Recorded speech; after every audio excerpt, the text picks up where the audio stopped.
Hello and good evening, everyone. Thank you for showing an interest in joining us tonight for our second installment of our Going Organic webinar series. Tonight, we will be focusing on how to get started with the organic certification. So we will be covering the topics pertaining to the path of certification and the steps to creating your organic systems plan. Last year, FARRMS hosted a few organic webinars that focused on the nitty-gritty details of organic certification. And I will be sharing these webinar recordings with you as well in our recap email. Or if you're really looking to get into it, you can check it out on our playlist on the FARRMS YouTube channel. But since we have already covered the textbook information on the steps to organic certification, tonight we wanted to hear from the farmers that have actually gone through the process. We want to hear about their experiences, their stories, and possibly pick up some tips and tricks from them to make the certification process easier and more understandable for us.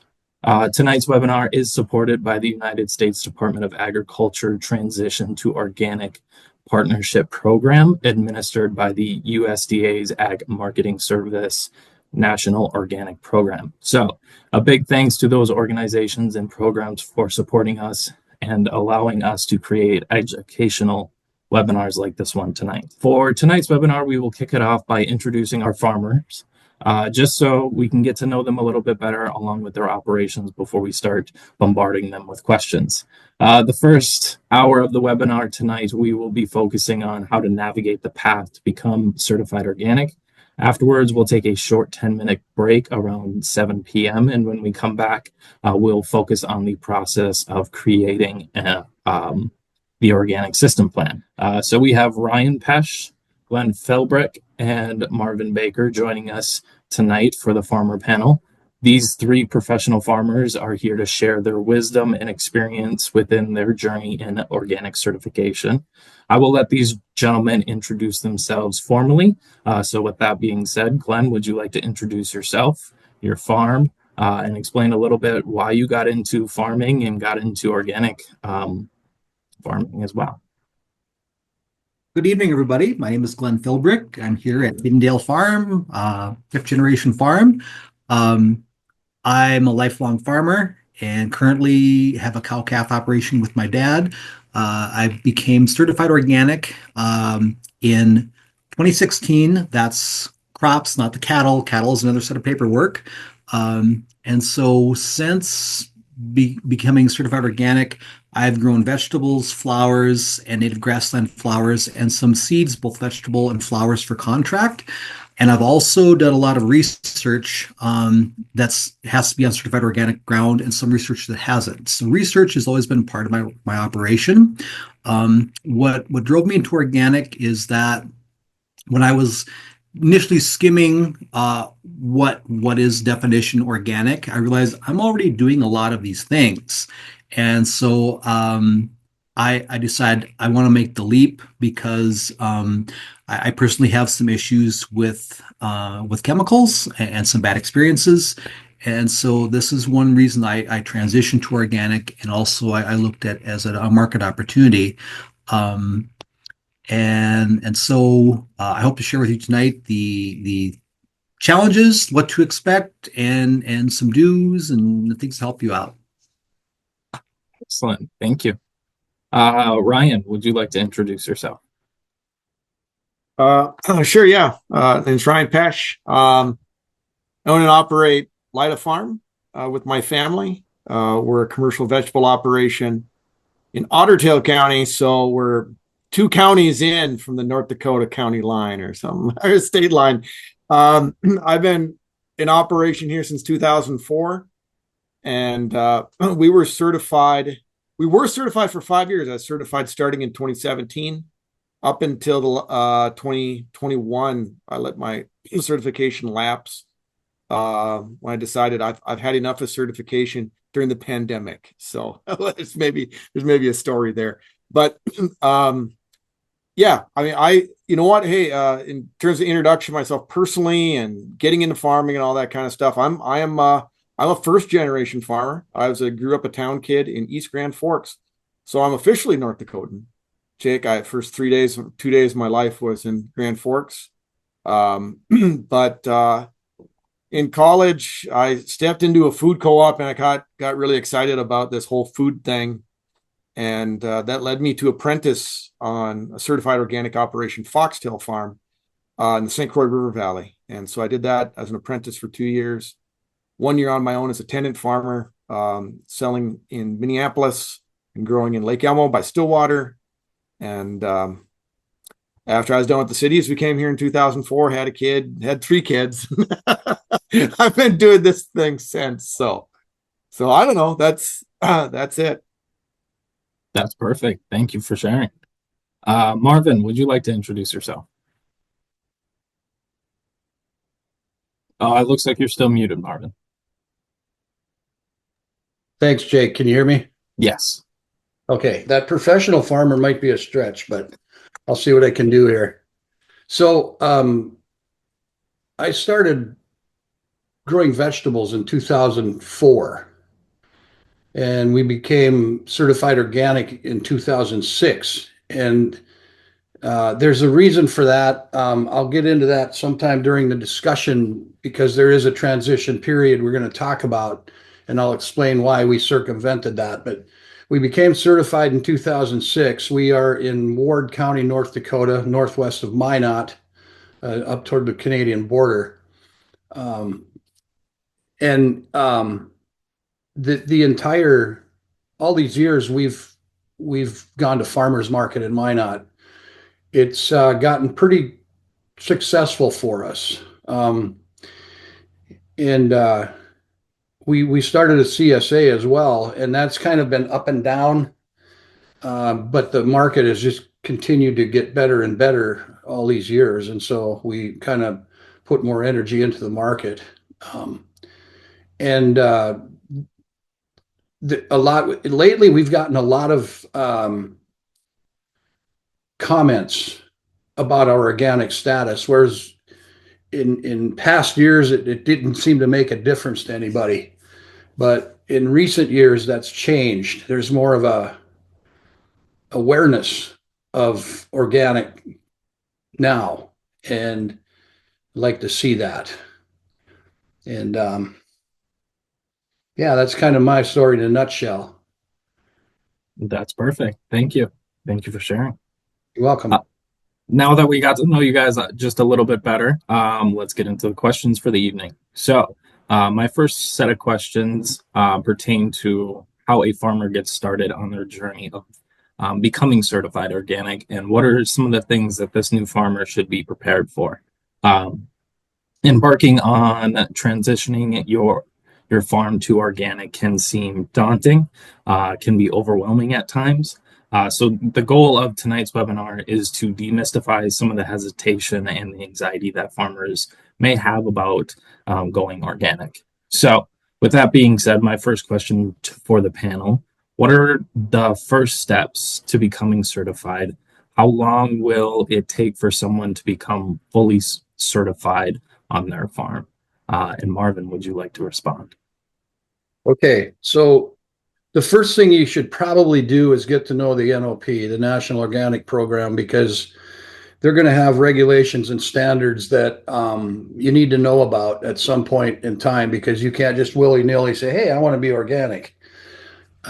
If you do that, you're going to run into some hurdles along the way, and it could be problematic. So get to know the NOP, and in our case, also the Canadian Food Inspection Agency, because we are close enough that we looked at that pretty closely too, and we actually got certified through them in 2011.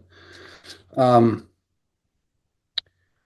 then develop an OSP, because even though you're not going to use it yet, or turn it in like homework, you should probably have one, or at least have parts of one, so that you kind of can start following a pattern and get used to that, because the more you know, the easier it's going to become for you to do that work, because sometimes that can be a bit of a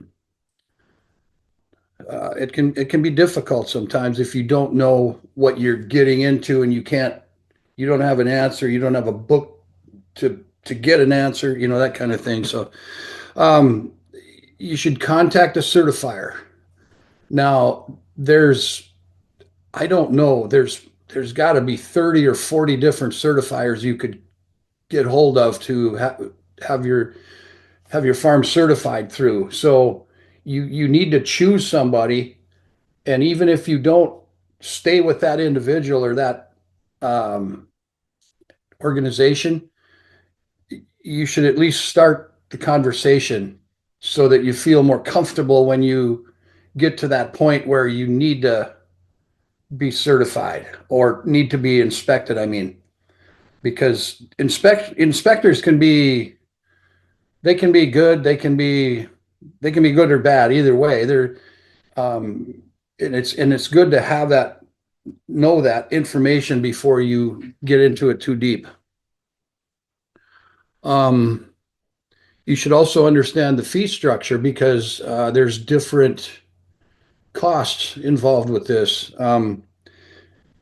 based on what certifier you choose, um, based on the amount of acreage you have, and in Glenn's case, probably based on the number of cattle he has, that kind of thing. So be aware of those costs, and rather than saying, there, just know the cost because it can be overwhelming at times if you're not aware of it right away as you're working into this. And then I guess look for funding and transition.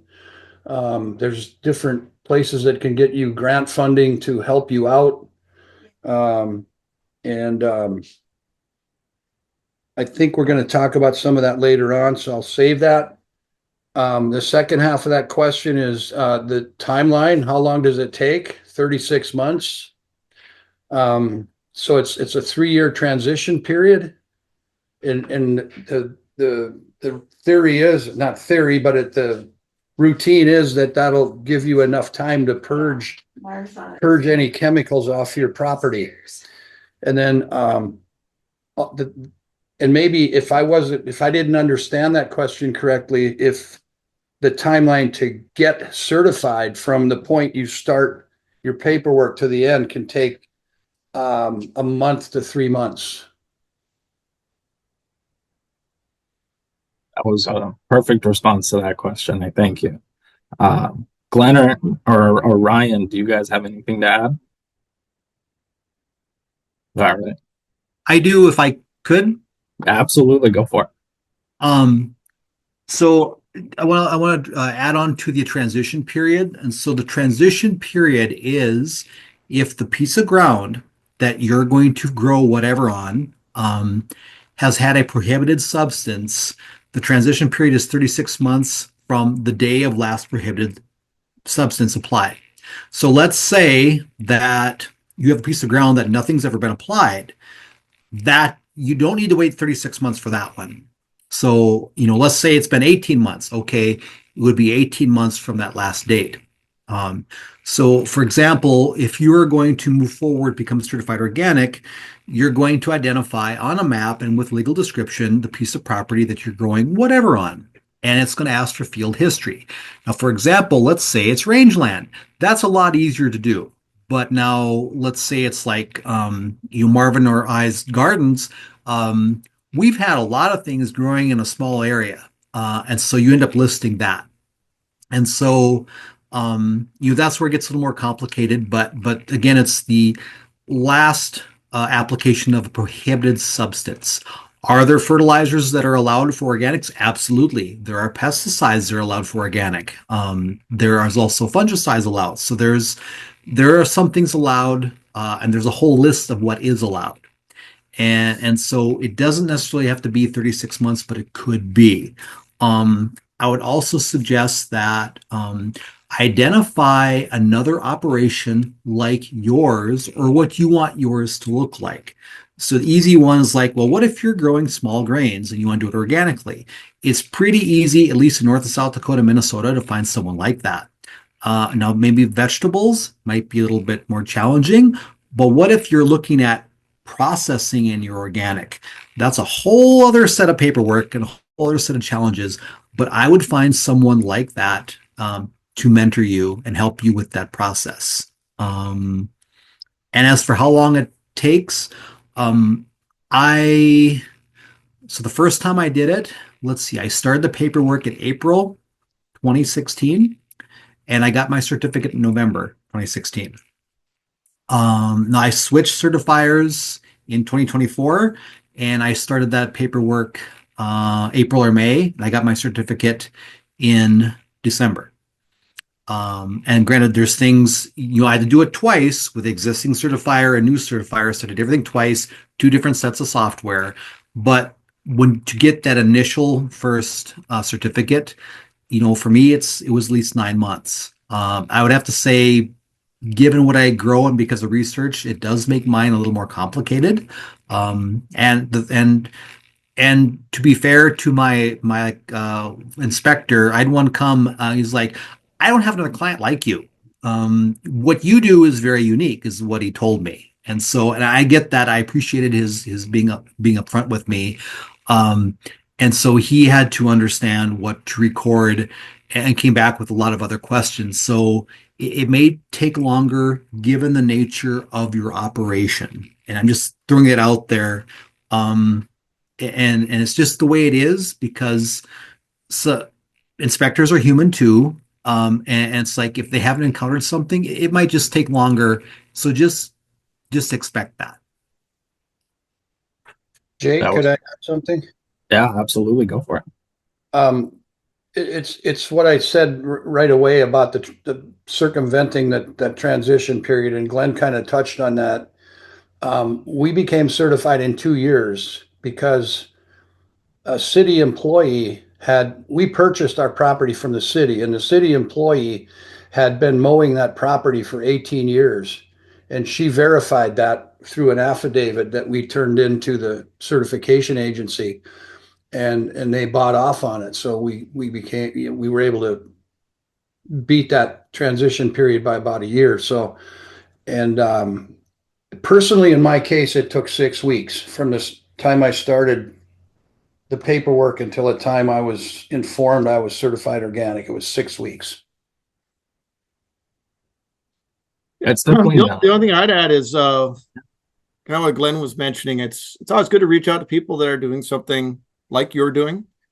So I reached out to probably half a dozen other certified organic vegetable operators before I landed on a certifier. And second thing, Glenn mentioned this too, is what I did is it just seems daunting to do this certification thing the first time. So I was actually in a mentorship program with another farm operator who did it at the same time. It's like doing a trust fall or whatever. So we did it. We mentored one another, and we sort of held each other accountable as we moved through it. You could do that certainly with like somebody who had already done certification, and but it was through a formal mentorship thing through Moses Organic, Marble Seed now. And that was super helpful. It helped me move it along as opposed to just sort of getting stuck. Absolutely. Makes a big difference when you have a community around you that can help and support you through the process, because this whole organic certification can be a little bit daunting. It can take a little bit of time, but it is worth the journey to go through it, I believe. So on to my next question. The USDA has an organic integrity database that lists all of the certified organic operation and certifying agencies in the country and in the world, which is really cool if you ever want to play around in it. So we know where there is a lot of options, and we know where to find some of these certifiers. But what are some of the things that we need to be considerate of when we're choosing the right certifying agency for our operation? And Glenn, would you like to respond? Sure. So I guess a few things to start with is I'd first find a farmer who has an operation most similar to yours, and have a discussion with them. It's like, okay, is the certifier you're using, are they familiar with your type of operation? Great. And if not, okay, let's do some more research. And then consider when looking at certifier, I would send out a lot of emails. They'll have websites. And I haven't done the international thing. I did nothing of try international, so I'm not even going to go down that road because I have no experience with that. But I would send emails out to them saying, okay, I'm considering this. This is what my operation looks like. Provide me your fee structure, but also what is your experience with this type of operation?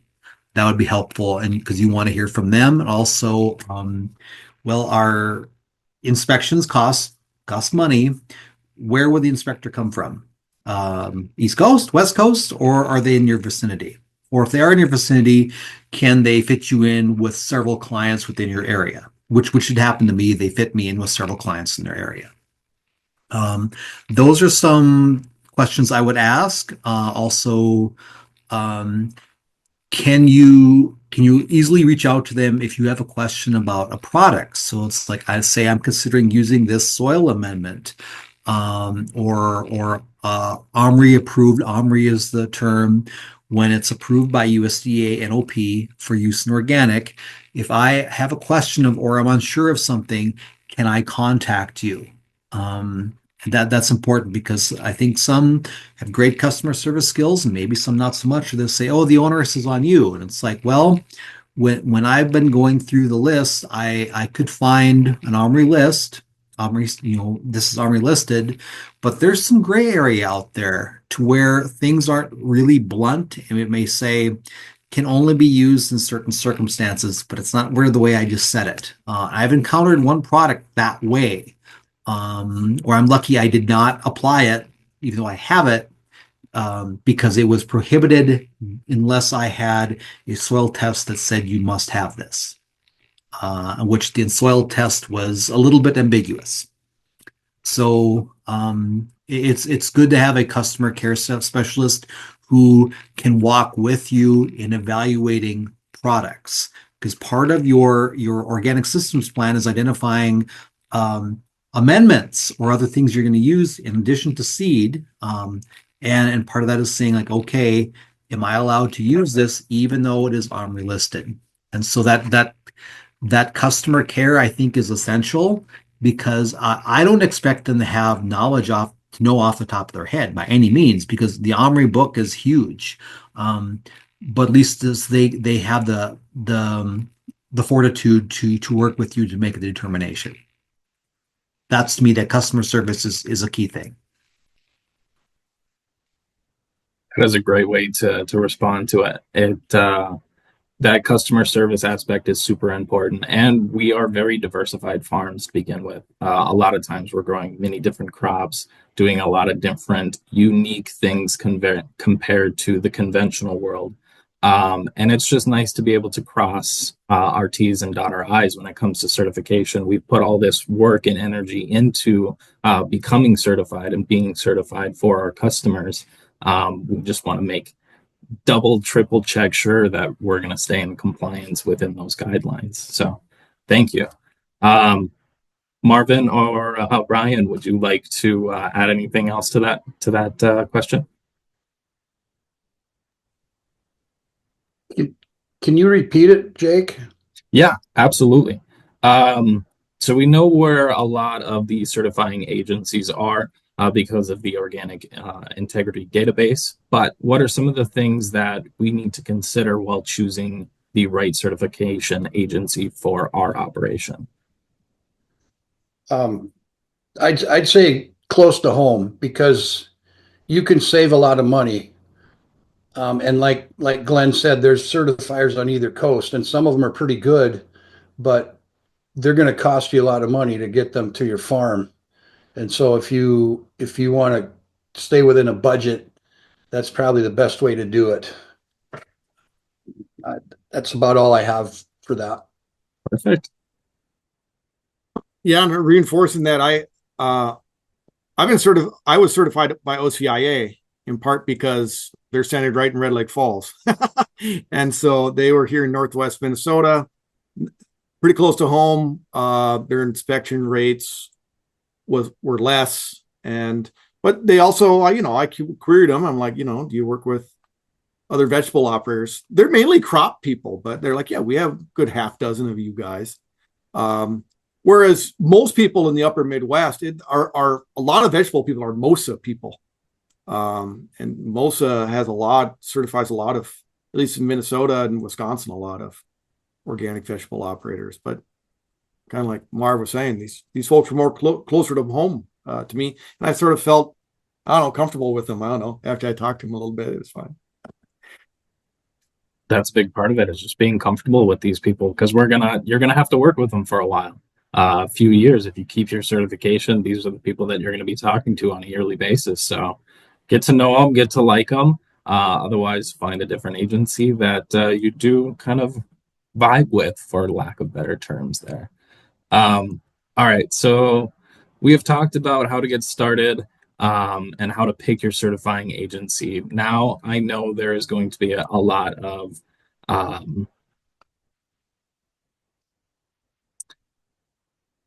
sorry, brain fart. There are going to be inspections that come with the farm. We've kind of talked about this a little bit tonight. So I just want to make sure, how do we stay in compliance with these organic standards? What do these inspections process look like? How often do they happen? What do these inspections do? And how do you prepare yourself for when the inspector comes out to your farm? Ryan, would you like to share a little bit? Yeah. I know it seems like a mystery. I know, especially for people outside of organic certification. I run into some conventional operators sometimes, and I'm like, they're like, well, if you just find the right person to pay off, you can be certified. I'm like, what are you talking about? You don't honestly have no idea what you are talking about. You've obviously never been certified, because I think all of us are like, hey, these guys are pretty darn serious when they show up. Like, you can be cordial and such with an inspector. It's not like they're mean or they're throwing sticks or rocks at you or something, but they're, I think a lot of people that are in organic certification take it pretty darn seriously. And so I dug up my last field map. I think as veggie people, it gets kind of crazy. Check this out. I started doing these really big maps because I think the issue with like us veggie people, I'm always jealous of like the crop guys. I feel like, I got 40 acres of corn over here, and I got 60 acres of soybeans over here. And here's my seed search for my one corn variety I planted. And here's my seed search for the one soybean I researched. Here we go. Let's go. I'm like, well, I could do that. I don't know. I'm jealous. It always looks better greener on the other side or whatever. But for veggie people, I don't know. Be interested in what Marvin says, but I basically was broken out into, I believe it's 152 beds over essentially 4 acres that we had, which were under production for vegetable production, even though I certified, let's say, 16 of the 20 acres I own, right? But part of it's like, there's a pasture back there. That's easy to certify. It's just like, okay, not much happened over there. There was a cow wandering around. But this part, I think, what a lot of the work that I was ever involved in were in these field histories, right? So here you got bed 1 of field A, field B, and what was planted there? When was it planted? When was it harvested? What were the inputs on there? Right? I mean, it gets pretty detailed. And so this is where I spent a lot of my time when my inspector came. So you would have every certification agency has a set of little forms you're filling out, right? Your conservation plan, your materials list, your inputs. You work through the forms, folks. That's all you do, is you work through the forms. And then the forms really ought to match what's on these field histories. To me, I think the field history is where it's at, where everything all comes together, where you're just like, okay, here's pumpkins. Well, okay, this is the pumpkin seed over on this list over here.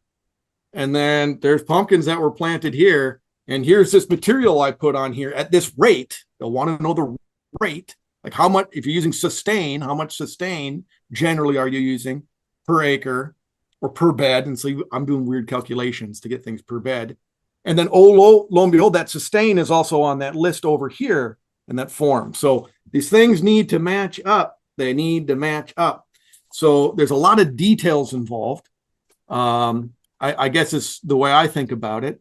And just to give a sense about, what it looked like for me. Hey, this is part of the reason I gave up certification during the pandemic. I had too much going on. There's like something had to give, and organic certification was like, if I'm killing one thing that's stressing me, I'm killing that thing off. But in the last year I certified, the straw that broke the camel's back is that year, and this is not unlike most years, I had 194 varieties in 4 acres, right? And so my inspector's like, we can let this slide, but next year I really need a seed search on that. I'm like, are you kidding me? You need a seed search on 194 varieties? I will lose my mind, because just the back and forth between all the details that I was doing in the 5 years I did it, that seemed like enough detail to begin with. And now if I'm doing the seed search, my solution, I was going to get kind of passive aggressive, right? We're from Minnesota and North Dakota, so we're good at this. What I was going to do was I was going to put a video on while I was searching for seeds, and I was just going to video the whole thing, like one massive log, like 20 hours of video, and just, here you go. I don't know if they would have accepted that or not, but anyways, there's details, right? Making the field histories, filling out the forms, making sure things are represented on each. If there is a material that's of question, do you have the supporting documentation for that material? And if you don't, then hey, they'll ask you, boy, I really have a question about this seed coat, right? You get coated seeds, like a kaolin clay or something from a Johnny seed. It's like, is this seed coat fine? I go, well, it's certified organic from Johnny's. I don't see why it wouldn't be. I mean, they're marketing it as such. They're a national, probably one of the largest organic vegetable seed operations in the nation. I'm assuming they're not like pulling a fast one on us, but they're like, well, we'll actually need to see that. So I go to Johnny's and I go get their information, their listings from their material people about the coat, right? So sometimes you end up doing little pieces of homework. But what's important is when my inspector came, I would have everything ready in the binder, right? I got the binder here, and I got tags for my materials. I got the packets from my seeds and stuff. We're on deck. We're ready, right? And so that's they'll still find something. Don't worry, but that's how I think is the process. And then usually certification inspection day for me is typically 4 or 5 hours, something like this, where we were going through the records to make sure they're accurate, identifying things that might need more information, and then going on tour, right? Inspectors go on tour and check out the things that they see that you submitted to them beforehand. You'll submit your plan to them, and then they're going to come out and inspect, like, this is what I see. What you wrote here on this plan is what I'm seeing. And if there's a difference, they'll ask you about it. So I don't know if that made a little disjointed, Jake, but that's sort of the cycle of what it looked like for me. No, that was great. That was a good way to hear your experience. And 194 varieties of crops. That is crazy. I've done 84. That was intense. I'm down to 130 now. Yeah, I can understand why. Yeah. Could I add? I'm not certified. It's easy. So this is fair. This is fair. Yes, Gleb, you were up next. We'll grab a box here. So yeah. This lovely box is 2024's seed tags and amendment tags that I had to prove to the certifier that my stuff is organic. So for example, I have here dark red Norland potato, with the USDA, it's right by my finger, organic stamp, one of many. And so that's like my box of seed tags or amendment tags that I kept to prove to the certifier this is where they came from. I like to add on to what Ryan said with seed search, and make sure I'm giving you justice, Ryan. Is if for example, I have my dark red Norland seed tag. This proves it was organic. Plus, I have the receipt. But now, what if I wanted dark red Norland potatoes and I can't find any organic varieties? Then you could source from another source that's not organic. You can't go to GMO, but you need to have prove you looked at 3 different options, provide documentation that show that, okay, I looked at 3 options, I can't get organic, I'm looking at this option and it's non-GMO, so we can use it. And so I've had this come up most years to where I couldn't get something, and that's where it's a lot more work. For example, my one of my challenges was I had great tomato and pepper seed, and I planted them and I transplanted them, and the day I transplanted, the wind was 50 miles an hour sustained and in the weed fabric, and it mowed them right off. All that work done in a matter of hours. And it's like, okay, you're not going to get organic seedlings for peppers and tomatoes here. And furthermore, you can't start from seed in early June. So I talked to my certifier and I said, I need them for research plus to eat. And she said, you can go buy what you will, but you just can't certify them. And I thought, great, for the purposes of me being able to eat them and for my research project, this will work. I just couldn't certify my tomatoes or peppers. So, so I would not be able to sell them as certified organic because they're not. But I could still work with my grant and whatnot. So, yeah, the seeds I had trouble understanding it at first, but now I guess after this many years I get it. But sometimes it can be a pain when you look for and search for a variety that you really like. It might be hard to get, but the bottom line is you're providing documentation that you did look, even though you can't find the variety for organic. Did I give you justice, Ryan? Yeah, I think so. And one other point, because I've had these conversations with inspectors, and I think it's the right thing. Like I'm bought into the organic movement, no doubt. Otherwise, I wouldn't be here certified. But they're like, hey, Ryan, or the time that I was certified, over time, I routinely swapped out seeds. You do get better, and you're with time, in part because you take a variety that you might really love. So, for example, like red night peppers, really standard pepper, really solid pepper, but you will not find it organic. It just doesn't exist. And so over time, I would continue to introduce organic seed grown peppers, right? And see how they perform. And, and the certifiers were like, okay, that's great. It's good that we see that, right? And I would say over time, I probably, got rid of 20% of the ones that were non-organic. And they go, well, same thing, Ryan, when we go to a crop farm, there's some people who are just obsessed with some corn variety that will never be organic. At some point, if you're going to be certified organic, there has to be some movement to transitioning to organic seed. And I respect that. But certainly if you get a lot of varieties and you have to prove seed search, you could lose your mind. So, yes. Can I add something again? Yeah. I will. Let's see here. Let me find it here. I have the answer for that. Nope. Okay.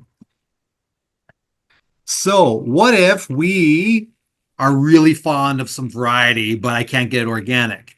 So how do we make it organic in the future? So I'm reading this right from NOP, right from my customer service specialist.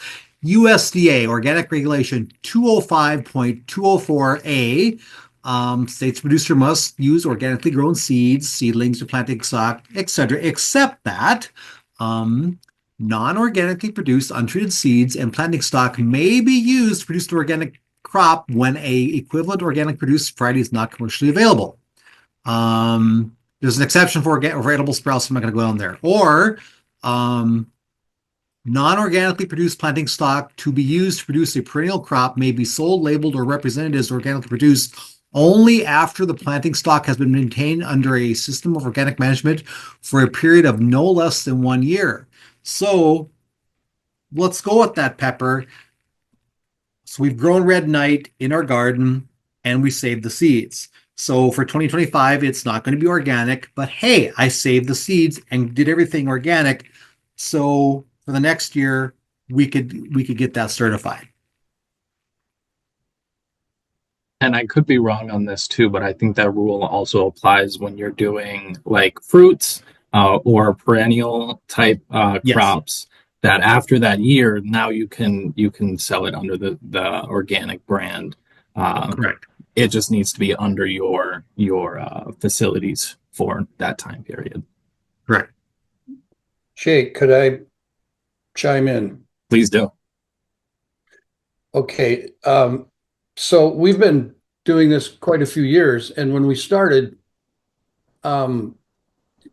these conversations bring up a lot of old memories because in the beginning, which to me was 2004, 2005, and 2006, it was hard to find organic varieties that would perform in Northwest North Dakota.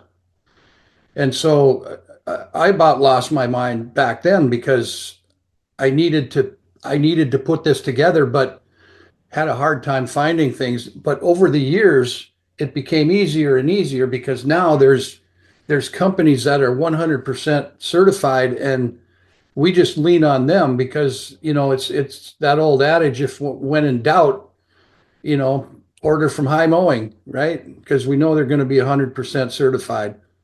But I just want to point that out because it's gotten much easier. But to add a twist into this, from 2011 to 2016, we did variety trials and we tested a lot of different products: onions, tomatoes, kohlrabi, lettuce, just a long list of different things and peppers too, that we tested out.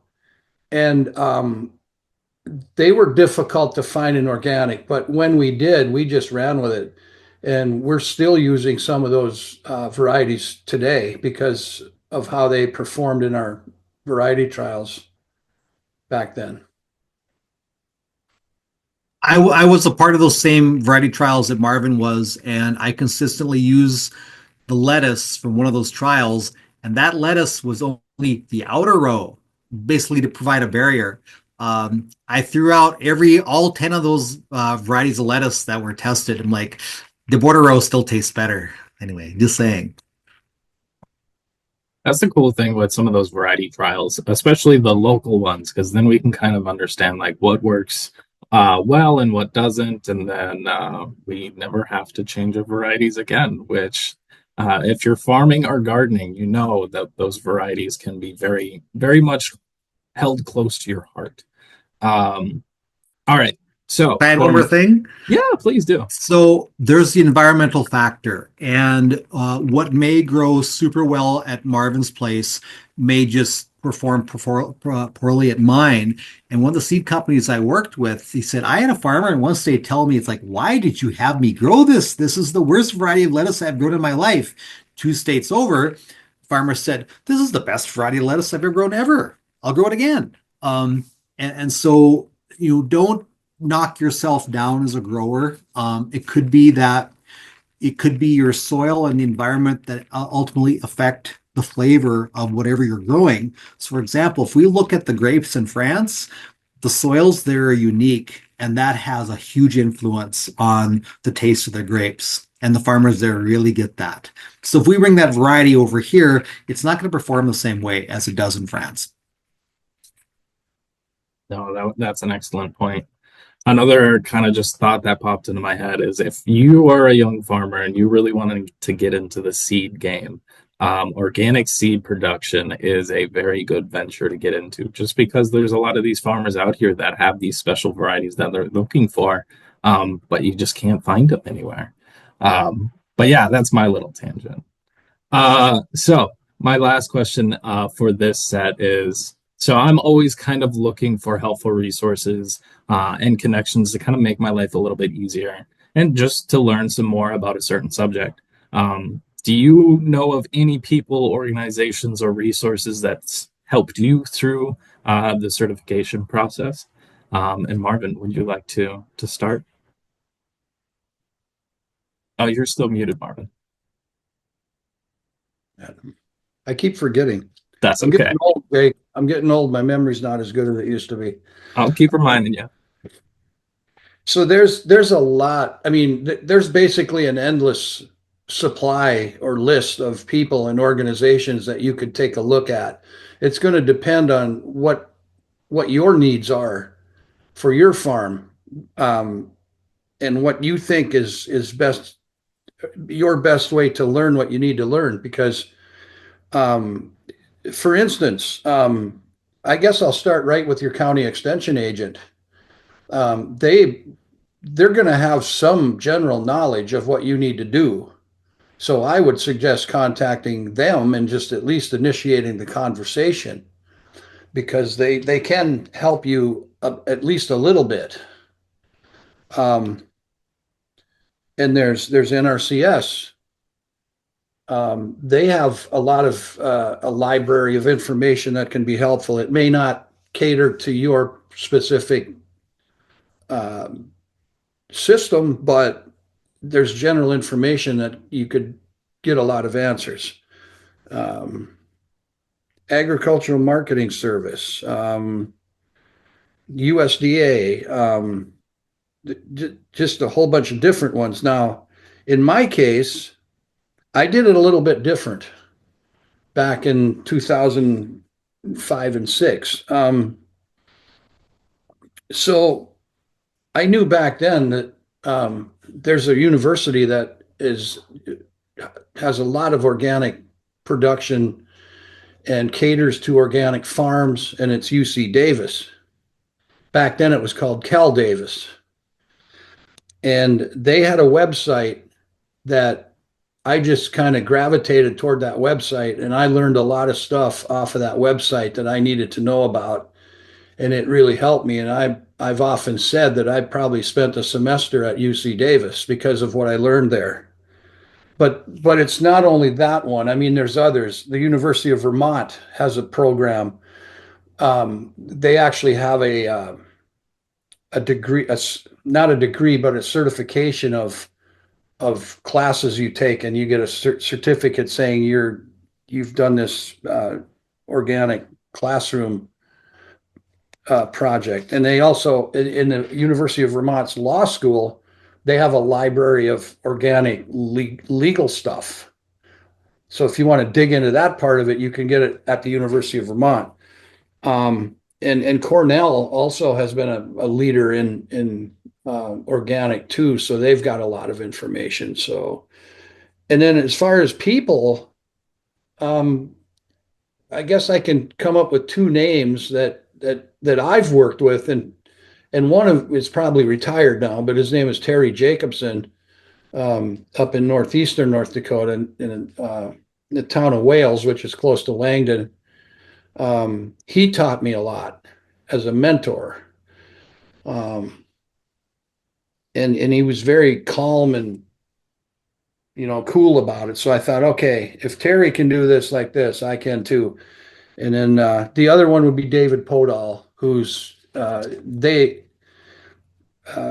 they live in the southeast in Fullerton, which is in Dickey County, and they package organic seeds, and they have been certified organic for, I'm guessing, close to 50 years. And so David had a lot of knowledge that I tapped from him as well. So.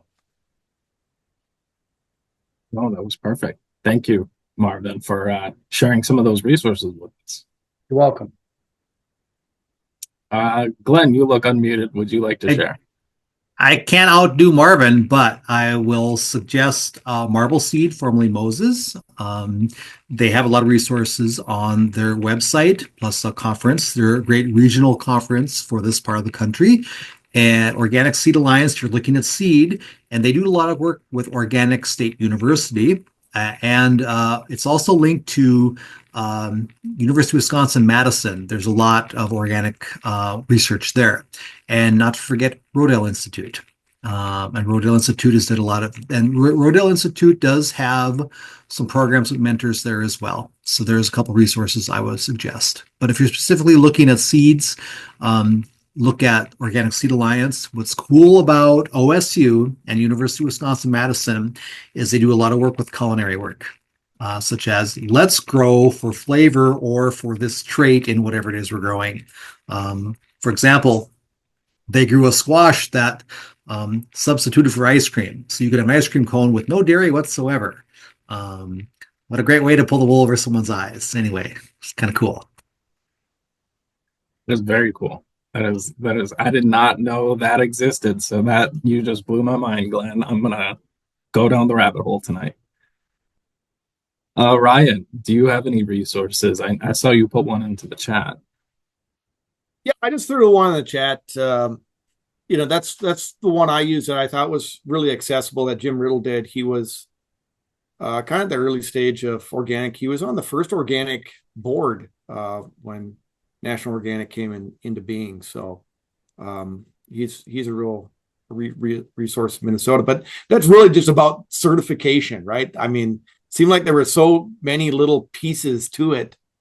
And I was getting lost going into everybody's individual websites, certifiers' websites. And it's like, yeah, I was always like, do I like this form? I mean, what am I looking at here? You can get lost in the details. So I like Jim's thing because it kind of cut across all certifiers, just like, this is what you're going to see when you're doing certification. So that's what I prefer. Thank you. I will also mention that FARRMS has a bunch of resources that we've combined. Many of you tonight have mentioned them, but I will be sending all of those resources out to you guys in our recap email. So be on the lookout for that. These resources really make life a lot easier. Are there any questions that the group would like to ask the speakers? This is maybe not so much a question, it's just a statement and commiseration, but the federal funding freeze is really creating a challenge with the reimbursements for the certification fees, as well as the EQIP money for the organic transition. So I've been kind of experiencing that and wondering if you all have heard of any resources or anything to help with that, because those were kind of our mainstays for so long. No, I have no insights. I'm very involved in a food co-op that received an RFSI grant, and I'm 300 in the hole. We have $300,000 frozen in Washington. So I feel your pain. But I would just say, hey, the organic cost share is a big deal. Is that a national thing or just a Minnesota thing? But we always took advantage of the organic cost share. Yeah, it's national, but it's my understanding that the individual states kind of handle it through their ag departments. There you go. Very good. Yep. I can maybe tag on to that. I was at Marble Seed and took the minute to speak with the ladies at the OCIA table. And they said that the organic certification cost share was part of the Farm Bill. And when the Farm Bill was extended, most recently last September, the organic cost share funding was removed from it. So there's no cost share this year. Will it come back in the future? That remains to be seen. Funding for TOPP, the stuff that funds this program, FARRMS just signed on to a letter from all of the top lead organizations to the Secretary of Agriculture, advocating that funding be continued for the Transition to Organic Partnership Program. Whether that'll happen or not remains to be seen. And Jake, Joanna just mentioned EQIP, and you spoke with NRCS staff recently in Farm Beginnings. I'm curious if that included the 823 organic funding in EQIP. That is a great question. I can definitely reach out to Anna and see if I can get a more clear answer. I would assume that that funding is still part of the Farm Bill. So if it's taken out from the Farm Bill, I would assume that it's still frozen. But that is just my assumption, and I can definitely get a more concrete answer. But we didn't talk about it the other day. But you did say she did tell you that at least other EQIP practices, they're still taking applications and they're still reimbursing farmers. Yes, the North Dakota NRCS is still accepting applications and still paying out their contracts. So that is some good news. I'm participating in several programs, including 823 under EQIP. My local office hasn't informed me of anything not happening. And so like this week, I got it was part of my OSP. I'm filling out some paperwork. So I have to communicate with them, and I guess I'll have some concrete information on some things. But I would have suspected if something fell through, they probably would let me know by now. That would definitely be the hope. So not to raise false hope, but we will get more information as to whether the 823 organic practices under EQIP are still funded. I have a question about mentorship.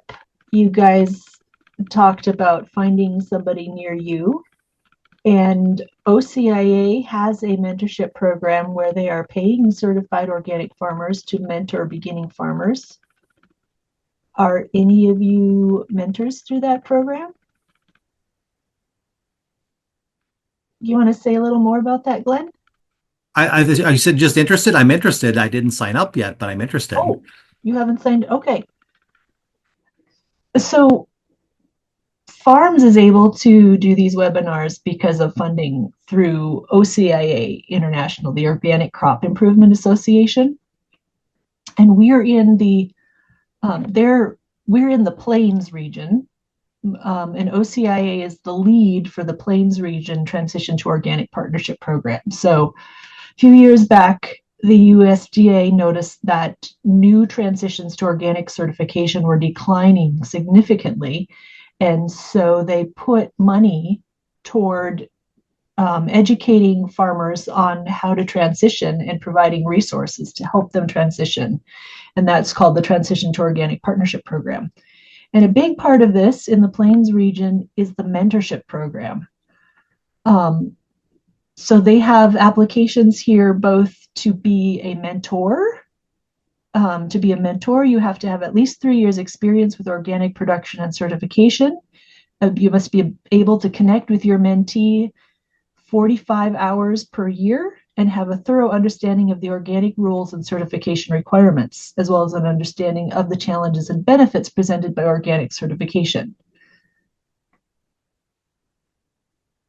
I think it does say seeking experienced certified organic operators to serve as mentors. Mentors receive training, a $3,000 stipend for each mentorship year you participate. And if you have additional mentees, you may be eligible for additional compensation. And you simply click the Apply Here button and fill out the form, and someone will likely contact you. I'm working on becoming certified organic for 10 acres on my parents' farm. So I clicked the Apply Here for to be mentored. I filled out the form, and the next day someone from OCIA contacted me, got a little bit more information, and they paired me with a mentor who farms south of McCluskey named Kevin Horniman. So they were very responsive. They set up Brandon from OCIA set up a meeting with me and the potential mentor. and sort of did that matchmaking, which is similar to what we at FARRMS do with our mentorship program. We want to make sure that the mentor and the mentee have a good experience. So I'm really pleased with the experience I'm getting in the OCIA's TOPP mentorship program. It's, Kevin's been really helpful, answers a lot of questions, reaches out to see how he can be of help, and we're working on setting up in-person farm visits this coming summer. And we're here to help you connect with those programs. So I know you guys kind of mentioned this briefly through a conversation tonight, but I'm just kind of looking for a more concrete, straight, flat answer. What is the NOP? What is OMRI? What do they have to do with organic certification? The NOP is the National Organic Program that sets the standard for certified organic. And it started in, I believe, 2002, because before that things were kind of willy-nilly and different people had different ideas. And so it basically came down to this is a federal program that streamlines all this into what became known as the NOP.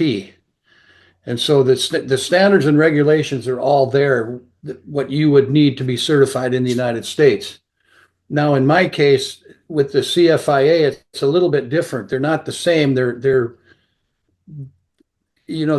part of a bigger group. So the Canadian Food Inspection Agency is an arm of the federal government that does many other things. But here in the U.S., the NOP is kind of is laser focused on setting those standards. And we all have to abide by those standards, or we're not going to be certified organic. OMRI is an acronym. It stands for Organic Materials Review Institute. And Glenn kind of touched on it earlier, but it's a book, like kind of like the old phone books used to be. It's got all the different products and companies that are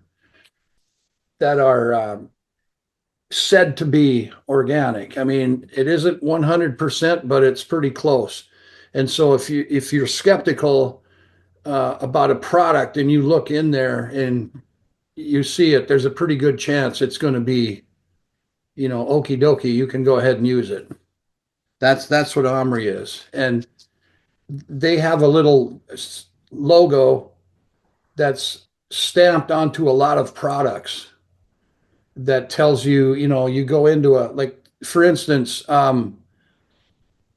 yesterday I'm in a hardware store and I find this potting soil, and oh man, that's a great price, but it's Miracle-Gro. Like Miracle-Gro and organic, it's like the Antichrist, right? So but Miracle-Gro is getting smarter.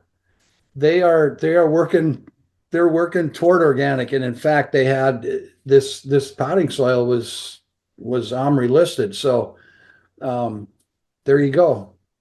It's not the old Miracle-Gro like we're used to. So it's just check it out. You got to check that out and make sure. But chances are if OMRI has it, it's a safe bet. I'd like to add that the OMRI is online. I'm looking at it in front of me. There's also the OMRI Canada products list as well. And what they usually do is put like Canadian flag and US flag by it if it's approved in one or not, or both. But my suggestion is, if you're wondering, great, you found the product, don't stop reading there. Read the full description, because if you might say can be used under this circumstance. That's a mistake I had made, and it's like I didn't read far enough. Like, oh, I made sure I'm doing that now. But it's all at your fingertips. Perfect.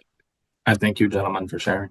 Now I want to focus on the topic of organic systems plans, or you may have more commonly heard them called an OSP. The one thing that I've noticed with the OSP is that some farmers say that it takes too much time or effort to complete to make certification worth it. The rebuttal for this argument is farmers should be keeping these records and forms that the OSP requires anyways because it is within best practices. Me personally, I can understand both sides of the argument, especially growing a large variety of crops on the farm. It can be definitely tricky. But with that all being said, let's hear from what the professionals think that are here tonight. So my first question is what are the contents and the purpose of the OSP? What documentation does one need for it, and how often does the OSP need to be redone? I know, Ryan, you kind of touched on this a little bit earlier, but would you like to take this one away? So I was talking about redoing the organic plan each year and doing the field histories each year, and I should say, but I do think that that's a good way of framing it, right? Some people are like, I don't know, is this really worth me doing? I don't know. Maybe this is too onerous, kind of thing. I'm the guy that obviously left. Marvin and Glenn are still going on strong. But I will say this, just in terms of my own history around that, again, I was trained on a certified organic operation. And so I was very comfortable with it. I was comfortable with the materials. I was comfortable with the processes. So when I came here, I thought, okay, here I am year one, and I got the first baby in my life and all this. I mean, there's a lot of stuff going on. I'm like, I'm not going to take on certification. And so I went, how long was that? 13 years before I certified. But during that entire time, I used the same organic methods I was trained on. You know what I'm saying? We're using the same materials. It's not like they're like, oh shucks, let's just go get some DDT this weekend. We weren't doing that. I'm not certified, so I'll do whatever. No, it wasn't like that at all. I mean, even now that I'm not certified, I still do the same practices I did when I was certified. But what really got me into saying I am going to do this is it's some of the direct market. Say I'm sitting here at a farmer's market, and I was just surrounded by BSers. They're just like, well, it's pretty much organic. And then the guy's going to lean over to me and they're like, well, I do use a little Roundup every now and then. I'm like, what are you talking about? So I sort of felt like, at the end of the day, organic is still the gold standard. I know what the organic standards are, number one, and I'm following them. I'm following the organic practices. Why don't I just do it? And I would agree, having done it for 5 years, it did make me a better operator. My Achilles heel is I'm disorganized, and the organic planning sort of made me be more organized and more thoughtful about what went where and why, and those kinds of things. But then I crashed and burned and I exited. But I'm still carrying on the good fight, if you will. So there you go. That was just sort of more like me preaching or something, or telling stories. But I explained the whole plan with this thing previously. So that's what it really looks like. Oh, that's perfect. That was the part that I got to listen to was a great response. So I appreciate it. Marvin or Glenn, would you guys like to add anything to this one? If I could, paperwork wise, the first time you do it is a little bit onerous because you're trying to get on paper everything you're doing, or things that maybe you have to change to meet the requirements. But often year to year, you're repeating a lot of the same things. So, okay, everything's in, presume every certifier is using a software today on cloud-based. I don't know who doesn't. So I'll be repeating a lot of the same things. I could see, let's say I went from planting everything outside to just doing potted plants. I could see a lot of changes there in your system plan. Otherwise, the biggest changes I had, provided I find all my seed, is that maybe I need some new amendment and they got to review it. There's I guess more of the hurdles I've come in is you had to make sure my T's were crossed, my I's were dotted with like weed fabric. There is a biodegradable one out there. Otherwise, if you're going to use, there's a certain type of weed fabric that's prohibited. Otherwise, most are, they say remove it at the end of the season and document it. So documentation is a big part of your OSP. So like, I have a spreadsheet and you can get an app for it too. Seedlinked is an option. Like, what's my planting date? What's my harvest date? I throw in my weeding dates, but I also have a date of when did I remove the weed fabric? That's there. That's important. Like because I was using amendments with my grant, I have that recorded too. June 14th, I added humic acid or something like that. That's important. So if you're going to use, say, organic fertilizer, it's important to record those dates. So if I flip to the conventional side, and I can't speak for every conventional farmer, but a lot of them they have a systems plan, and they document a lot of things because they often want to know. It's like, well, what are my inputs on that field, and what's changed year to year? So a lot of them are doing that already. It's just not an organic systems plan, and the importance of that is that you're keeping records to see if you're progressing or not. I think that is helpful. So we're not just doing it willy-nilly, but at least you can see some progress in what you're doing. Absolutely. Thank you. I did get a question in the chat for you, Glenn. Can you share the link to those apps for documenting your practices with us in the chat? Okay, perfect, excellent.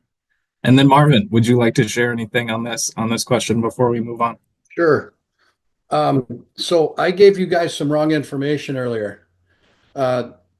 It took 8 months to become certified organic. The paperwork that I turned in took 6 weeks. The OSP was a daunting task, and I'll be the first one to admit that. But this was before anything was digital, and so it was all on handwritten on 8.5 by 11 pages. And when you start from scratch, it takes a lot of time, and it did. But I was determined. I mean, I'm sure there were probably days I was pretty discouraged, but I was determined to follow through because I wanted this for 2 reasons. Because number one, I wanted it, and number two, I knew that at some point it was going to become profitable. And so I followed through, difficult as it was, and it took a total of 6 weeks. I turned it in, and then my National Guard unit got mobilized, and I was gone for 15 months. So when I came back, I was, the farm was organic, but it takes a lot of time initially. But like the others have said, each year, to me, it became easier each year because some of those things don't change. Like, okay, I got a grain bin here, I got a grain bin here. That's not going to change unless you have an earthquake. So, I mean, that information is going to be exactly the same next year as it was, so you don't need to change it. So in that respect, it does become a little bit less intense over time. So. Oh, that was perfect. Thank you. Okay, so I have always been obsessed with making tasks simpler and more efficient to ensure that I have more free time to do other things that I enjoy to do. We as farmers, we've always got our to-do lists. We've also got our honey-do lists. There's always things to do around the farm and at home. So my question for you guys, what have been some key considerations, challenges, or successes in your filling out process of your organic systems plan? Do you have any tips or tricks that you could share with us to possibly help make this process a little bit more simpler or more efficient?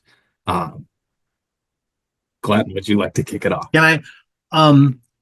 If records are important, whether you're going to do that on paper, great. Excel spreadsheet, great. An app, great. But do it. So, like, for example, I just copy my spreadsheet year to year for the most part, and I create a sheet for each crop. And I have to edit some, that's a given. You can delete out the dates. but it's one way that I can keep things going forward. Because of a grant study I'm a part of, I have to use seed linked. And so I'm going to do that specifically with all the varieties involved with that for sure. I'm testing it out. I'm aware of some of the capabilities, but not all. So I thought with the 6 varieties that are part of this, this is my way to test that out rather than throw everything into it. When I've worked with software, I want to make sure that it doesn't limit me. That I want access to that data. So that's why I'm using that for certain things and my spreadsheet for others. And that way, my spreadsheet, which is dated for 2025, I can pull that up and check all my dates. And I know we get behind, so self-discipline is important to where we have to, like, at least end of the day or every 2 days update that, especially in planting and harvest season. That's my advice to you. Don't put that off. Don't procrastinate. Very good words of the wise there. Marvin or Ryan, would you guys like to add anything to that? Yep. I think what Glenn just said is key, because you have to have that self-discipline, because it's easy to veer away from that. Like I just said about my own situation. I mean, there were days where I just didn't feel like going into it, but you really have to have that drive, because in the end, it's going to turn out. It's all good. I mean, it will be good. It's just that initially it's a lot of work, but once you get through that, you're good to go. But it's kind of like with the inspectors. There's this kind of farming. There's a lot in the honor system. And Ryan brought up something earlier about these BSers at the farmers market. Those people, I get furious with those people, because they don't know what they're talking about. So they might sell a customer a bag of carrots, and the customer might think it's organic carrots, but because customers aren't stupid, they're gonna figure that out.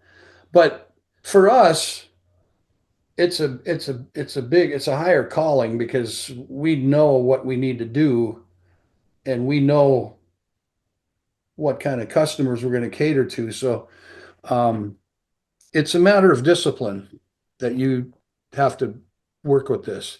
And I don't have any tricks to make it easier. I mean, it's just not an easy concept, but it becomes easier or better. But here's the other thing.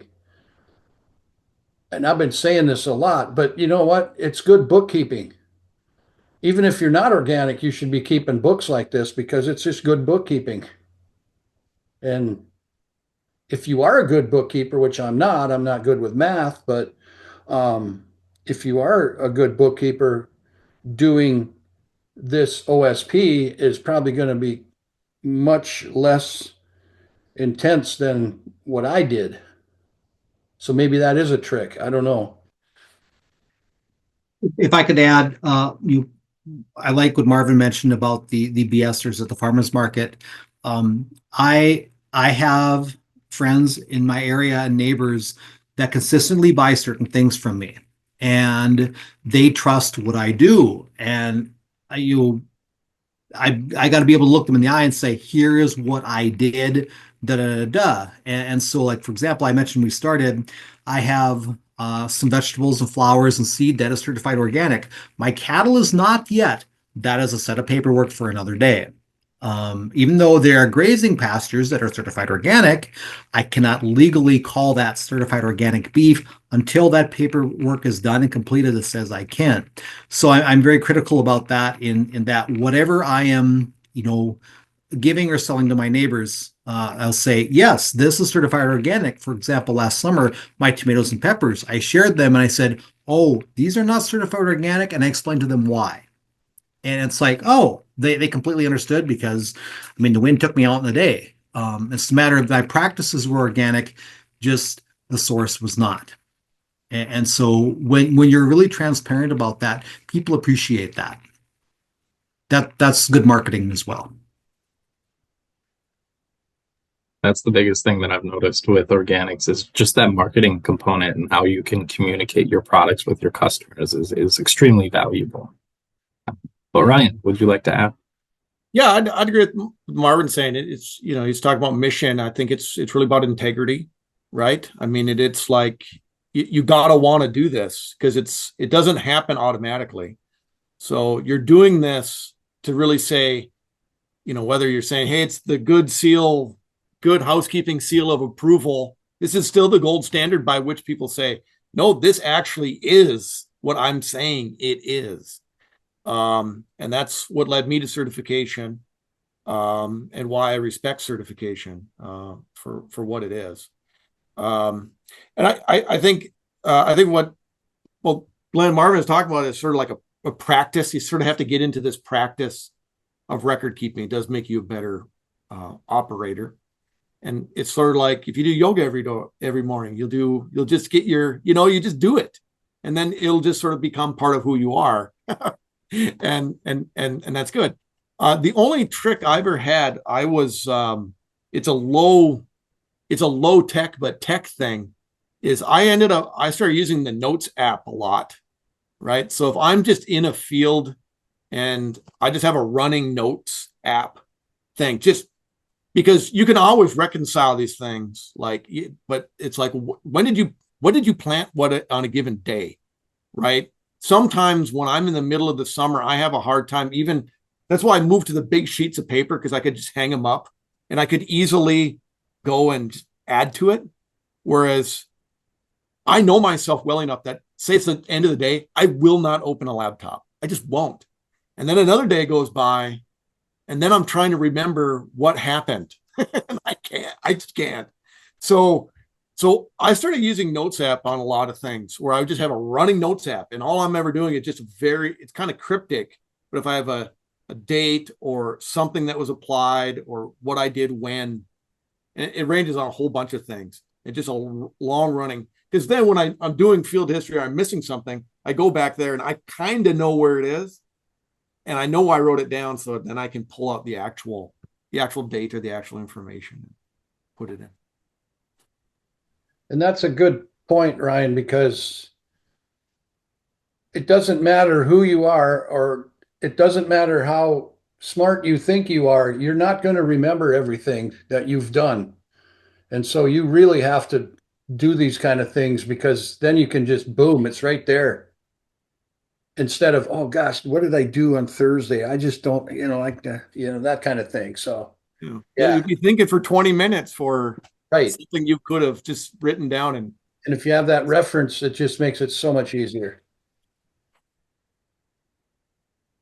Absolutely. It makes a big difference. I know for me, I'm terrible with memory. So I write everything down, and then just being able to reference that type of stuff. I've also noticed what is very helpful is just scheduling either once a week or once a month, a day that you kind of sit in the office and kind of input all your data, go through all of those financials, do all your bookkeeping stuff. Just make a day out of it. We as business owners, we have a lot of it to do. Either just put it into your schedule so you know that your mental note is like, all right, the 15th, that's the day that we do bookkeeping this week, so just kind of making that mental pathway for you really helps kind of build some of those habits, because bookkeeping is definitely tedious, running a whole operation. But so moving on to my next question. In my opinion, I think that the person that is managing the farm operations should be the one completing the organic system plan. An organic system plan is going to ask many detailed questions about the farm, and the best person to kind of answer these questions is going to be the farm manager. But this is my opinion. So I would like to kind of hear what you guys are thinking. What do you think is the importance of the actual farmer filling out their own OSP, or instead of having somebody help, or hire somebody to do it for you? So Glenn, would you like to share? Oh my gosh, I would love someone to help me with this, but it's like, who's the person doing the day-to-day work? However, I think of the seed companies I work with, there's so many moving parts to that seed company, And I realize I generally have contact with probably one of the two or three main parties that fills out the OSP, but they're keeping track of all those moving parts. So I mean, in some circumstances, the fire manager will have no choice but to work with others. But if you have knowledge of all the moving parts that needs to be you, I don't know how I could hire that out because they're going to be asking me all these questions anyway. Good way to put it. Marvin or Ryan, do you guys have anything to add to that one? No, I don't think there's any other. I didn't think there was another way, to tell the truth. Yeah. That's fair. The one thing I would like to mention. Oh yeah, Marvin, go ahead. Okay, so yeah, you can hire this out, right? I mean, assume you have plenty of money to spend and you go in the backyard and just pull some $100 bills off that tree back there. You can pay somebody to do this, but you're just setting yourself up for failure because if somebody else does that OSP for you, then when the inspector gets there, the questions are going to come to you, not the person who filled it out. So you're going to have to study that and know it anyway. So you might as well just go ahead and do it because then it's kind of, then you're kind of hard, your brain's kind of hardwired for it because there are going to be pieces of that you would not know otherwise. And so it's best that you do. You just need to roll up your sleeves and get busy, and it can only help you. And I look at it this way: it's like planting. I've always been. I'm not a micromanager. Okay, I'm going to put that out there right now.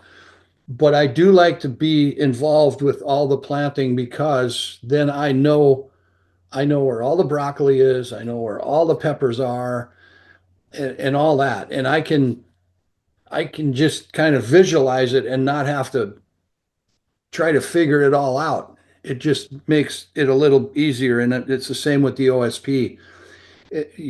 Those pieces that are maybe difficult or that somebody, and see you get a CPA to do it or whatever, there's just going to be pieces of it that are going to be missing, and it's only going to it's going to make your job harder. So, yeah.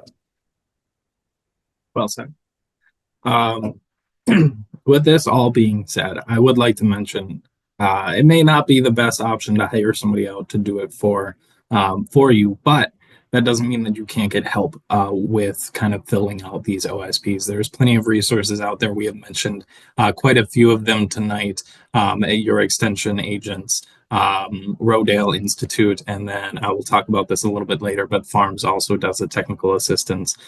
So there are plenty of resources out there to kind of help you fill out that OSP. But it is kind of important for the farmer of the operation, the person that's dealing with the day-to-day operations, be the one kind of filling those ones out. So on to my next question. Like I mentioned before, I am always looking for new resources to kind of help in my farming journey. I totally believe that farming is a community effort.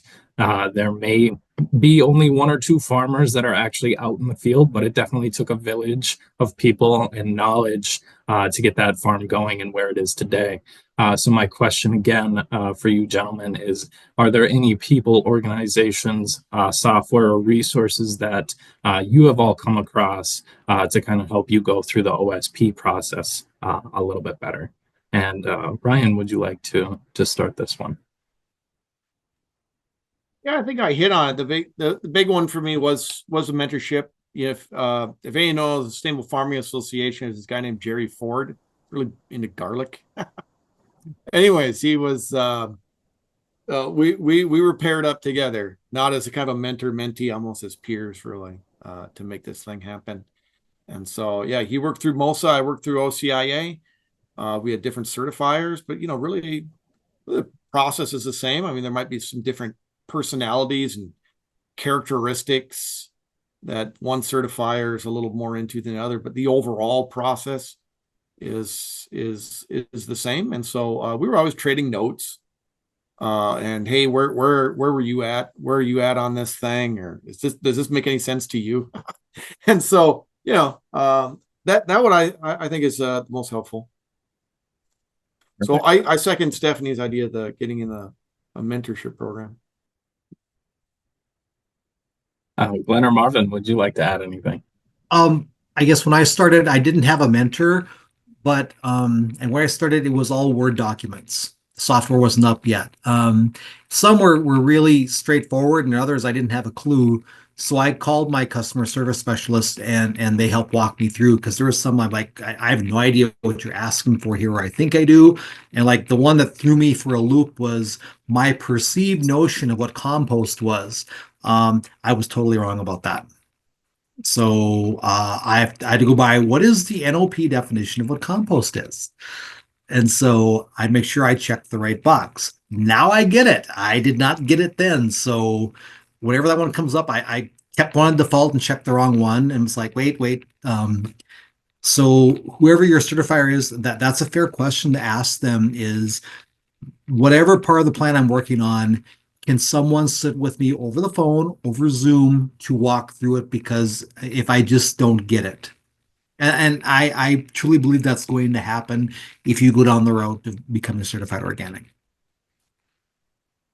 It kind of seems like the theme with certification is that devil's in the details. So just kind of pay attention to it and make sure you're taking notes on it. But Marvin, would you like to add? I'm not sure I can add anything because in all the years I've done this, I've only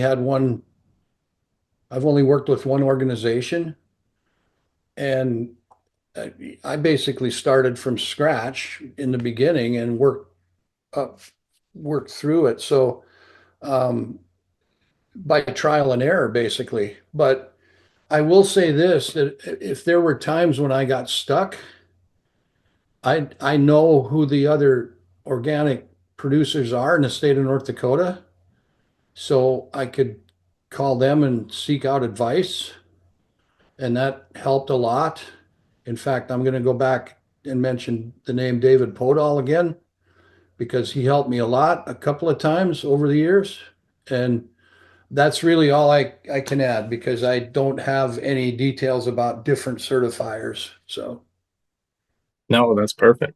And you bring up a great point is community is a big thing within farming and organic farming. The best part is 99% of these farmers, if you call them up, you'll get them on the phone for about a half hour, 45 minutes, talking about all the different things that you want your questions answered and all these different things. And that's what I find so fascinating about this community is that they're all very open, they're all very responsive. All you have to do is just reach out with a friendly hello, and it's off to the races. So it's kind of fun. Well, that said, Jake, I should probably point this out because I think this is important, because I'd mentioned earlier that my National Guard unit got mobilized in 2006. Well, we were still mobilized in 2007. And so we weren't sure how we were going to start the season in 2007, because I was at U.S. Central Command. So I contacted David Podol. And long story short, he's on the other side of the state. I'm in the Northwest, he's in the Southeast. He decided that he would start all my onion starts in his greenhouse, and then my daughter would go down there at the appropriate time and pick them up and bring them back and plant them. So David did that for me in 2007, and I'm forever grateful. That was a beautiful story. Thank you for sharing that. That's the whole point is this community is amazing. You got to show up with a friendly smile and maybe a cup of coffee or a cup of tea, and we're gonna have a good time. But yeah, we still have a couple minutes left here before we get out of here for the evening. Are there any questions from the group that you would like to ask the farmer panel? It's not very often that you get the opportunity to ask your questions directly to three professional farmers at once completely for free. So feel free to unmute yourself and directly ask your questions. Otherwise, you can type it into the chat box.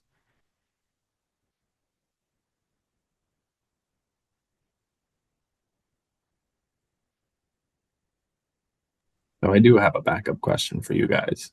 And feel free to kind of answer it. Oh, Stephanie, I saw you. Would you like to ask a question? Well, it wasn't so much a question as a comment. Additional resources. NCAT ATRA has a lot of great resources for organic transition. And for the past couple of years, they've been doing the Organic Academy Roadshow, either at Northern Plains Sustainable Ag Society's Winter Conference or North Dakota SARE brought them to Carrington this last summer. Joanna participated in that class with me. Really excellent class. I don't know when the Organic Academy Roadshow is happening again, but if you're considering transitioning to organic, I highly recommend it. One of the things we did in the class was they gave us a binder full of resources, including a blank organic systems plan. And we spent some time filling it out together in class and discussing our responses to the different questions. And the people teaching the class are organic inspectors and certifiers, and organic farmers themselves. So highly recommend that, as well as SARE. North Central SARE has a ton of resources for organic and sustainable farming. Absolutely. Thank you for plugging that, Stephanie. Any other questions from the group? I just have a question, and it's really a general.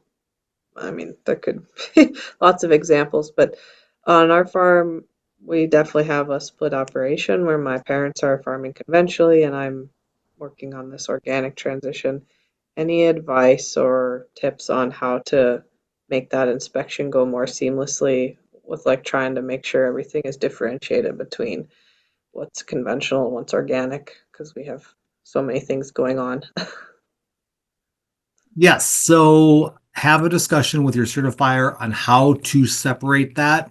Because I've had the question come up. It's like, okay, part of what they're going to ask is what acreage is under your management? That's a key issue right there. I mean, if your like parents are fully managing certain acreage, make sure that the certifier understands, like, I have no control over this. I mean, yeah, it's the same quarter of land and it's the same owner, but my folks gave me authority over this. I have no control over this. And that you need a document to, I suggest, like, at least an email, getting that in there so that that's distinguished. Because that's come up with me is what's what are my parents in charge of, what am I in charge of, and then what am I in charge of that my parents and whatnot. And so there, yeah, the lines get blurred. And so that's going to come up. I can guarantee that. I think another one that will definitely come up is if there's any shared machinery, there'll be a protocol that'll be asked and a log. Like my neighbor always hayed my field, right? He never sprayed, but I always have to have a log, like I'm sweeping the haybine and I'm blowing the haybine out with air every single time. Or, we clean the shanks every time this came from there to there. Those things are going to be asked about. If there's sharing of any kind of machinery, any kind of equipment. So Joanna, the easiest thing you can do is have separate equipment. That way you eliminate that issue. And that's what we did. And I mean, we don't have all of our entire property was certified, but I mean, we just had different equipment for different products, and it just made it so much easier for us. Yeah, that makes a lot of sense. We've been talking about also like shared shed spaces and shared preparation areas and stuff, just like trying to, like even talking about moving some of my dad's chemical storage to a different building so we can just be like completely clear. There's separation. Oh, that would be a good idea. It would help your process. That way you wouldn't have to explain something if the inspector just happens to ask it.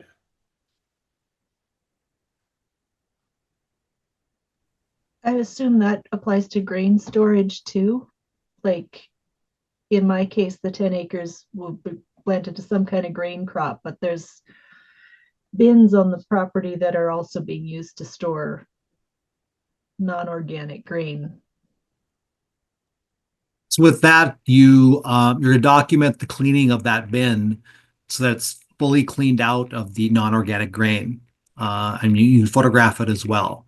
Because I ultimately did that with mine and with like one of my neighbors that I rent, that it was fully cleaned out. Inspector visited the bin, and saw that.